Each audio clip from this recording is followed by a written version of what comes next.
Assalomu alaykum birodarlar. Umagenos non apparatlarini ko'pchilik ishlatilishni so'ragan ekan. Buni ishlatish juda oson. Buni ishlatish uchun Novo ichida shogird bo'lib, boshqa bo'lib yurishi shart emas. Bu yerga havo shlangi ulanadi kompressorniki. Datchiga to'rda turish kerak, 0 da. Buni har zamonda suv to'lib qolganda chiqarib turishingiz kerak. Bo'lmasam rasplitrda uradi, undan keyin silindrda uradi. Shunga ahamiyat berib turasizlar. O'chirib yoqadigan joylar bu yerda bo'ladi. Yoqsangiz bo'ldi, ishlayveradi.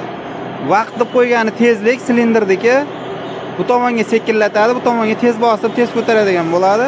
Bu barabanni tezligi bo'ladi. Sekinlatasiz, tezlatasiz. Mana shu tarzda ishlayveradi. Bizda yana har turdagi apparatlar bor, qurt apparat, boshqa kompressor, nonga qoliplar kerak bo'lsa ham zakazlar olaveramiz, akalar, tayyorlab berilaveradi. Bemalol pastdagi nomerga aloqaga chiqaverasizlar.